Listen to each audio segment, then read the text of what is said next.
Hi guys, it's Friday, and for the first time on Waxing On, we're looking at classical music.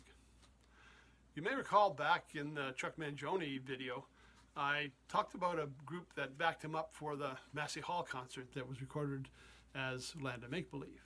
And at that time, he was using the Hamilton Philharmonic. And members of the Hamilton Philharmonic kind of broke off and developed a group of their own, a brass quintet that became known as the Canadian Brass. And the players in the Canadian Brass are, on trumpet, we had Ronald Rahm and Fred Mills.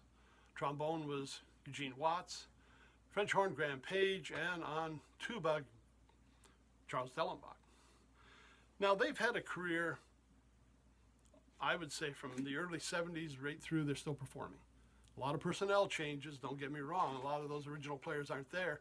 I think Charles Dellenbach's the only one that's still playing with the group, and a lot of younger players there now.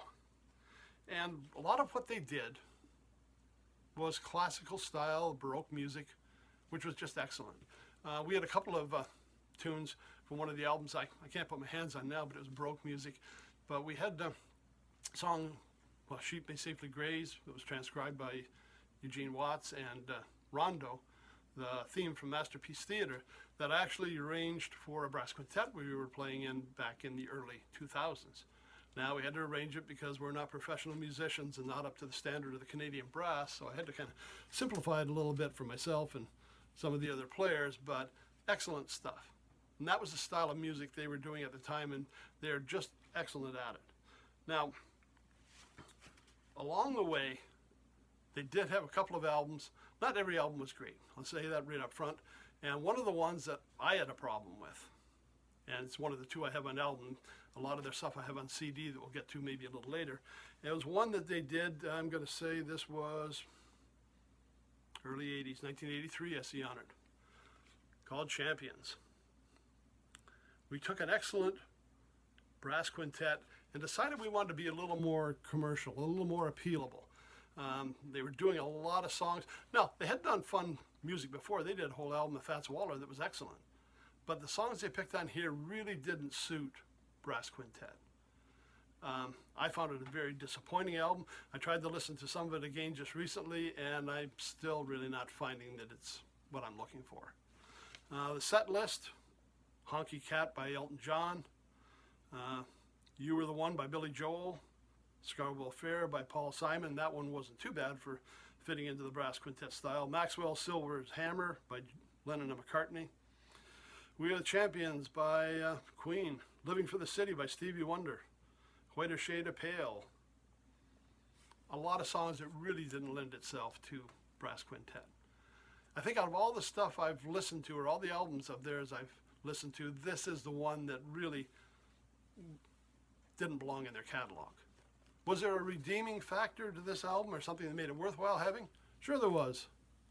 Colored vinyl. Yes, it was on yellow vinyl. So it made a kind of a collector's item there, and maybe that was kind of make up for some of the things that were going on here. But for this one, I'd take a pass on that. Now, for something that really was excellent, and again, back to my live albums, Canadian Brass in Paris. This was an older album. I've tried to see if it's on the streaming sites. I don't see this album. Songs from this album are certainly on there. Ones that stood out for me, obviously I got Pachelbel's Canon, was just excellent. Hallelujah Chorus. We've got music for brass instruments in 3 movements, a Renaissance Suite, Bach's Air for trumpets, Henry Purcell's Sonata in 3 movements, all very classically oriented, all performed impeccably in a concert they held in Paris. And again, live albums I love because you get to hear what the band's like when you hear them perform, and having heard them a number of times, these were excellent musicians. And this was where they really shone when they showed off their talent. So if you get a chance, check out the Canadian Brass. Excellent brass quintet. Again, Live in Paris was one of my favorites, but they do have a lot of variety. Take a look on the streaming networks, maybe look in iTunes, see what you can find. Well worth checking out. That's it for today. Have a great weekend. We'll see you next Monday. Everybody, stay home, stay safe, and we'll see you next time.